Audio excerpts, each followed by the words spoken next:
Di pinggiran kota Semarang, terdapat sebuah kuburan tua yang jarang dikunjungi orang. Warga sekitar menyebutnya sebagai kuburan keramat, tempat di mana sesuatu yang bukan manusia menjaga ketenangan para arwah. Tokoh utama dalam cerita ini adalah Ardi Saputra, seorang pemuda yang dikenal berani dan tidak percaya dengan hal-hal mistis. Suatu malam, Ardi menerima tantangan dari teman-temannya untuk membuktikan bahwa cerita tentang kuburan itu hanyalah mitos. Dengan membawa senter dan kamera ponsel, Ardi berjalan menuju kuburan tersebut sendirian. Angin malam terasa dingin, pepohonan berderit pelan, dan suasana begitu sunyi. Terlalu sunyi, cuma kuburan biasa. Gumam Ardi mencoba menenangkan diri.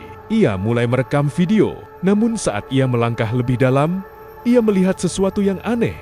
Di salah satu makam tua, terdapat lilin yang masih menyala. Padahal tidak ada siapapun di sana. Ardi mendekat. Siapa yang nyalain ini? Tiba-tiba, angin berhenti. Semua menjadi hening. Dan dari belakangnya, terdengar suara berat. Pergi. Ardi langsung menoleh.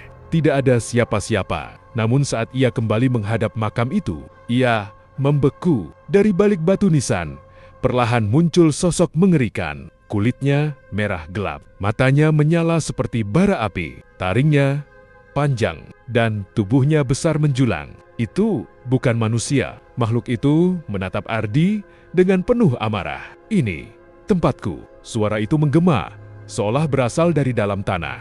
Ardi mundur perlahan, tangannya gemetar. Aku cuma lewat." Namun makhluk itu melangkah keluar dari makam, mencengkeram batu nisan hingga retak. "Kau mengganggu." Tiba-tiba, semua lilin di sekitar makam menyala bersamaan. Kabut mulai muncul, dan tanah di sekitar Ardi terasa bergerak, seolah ada sesuatu yang mencoba keluar dari dalam. Ardi panik. Ia berlari sekuat tenaga, namun setiap langkah terasa berat, seperti ada yang menahan. Di belakangnya, suara langkah makhluk itu terdengar semakin dekat. Tidak ada yang keluar tanpa izinku. Ardi terjatuh. Senter dan ponselnya terlempar.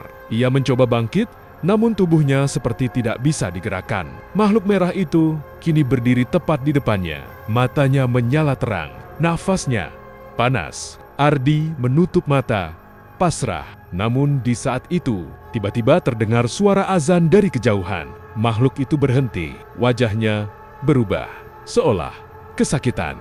Ia mundur perlahan, pergi.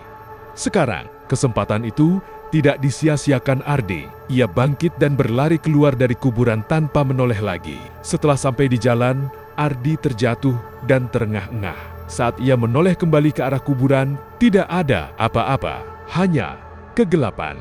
Sejak malam itu, Ardi tidak pernah lagi meremehkan hal-hal gaib. Dan warga sekitar percaya makhluk merah itu masih ada, menunggu, menjaga, dan tidak akan membiarkan siapapun mengganggu tempatnya. Jangan lupa subscribe channel Datuk Horor untuk cerita-cerita seram lainnya yang lebih mencekam dan bikin merinding.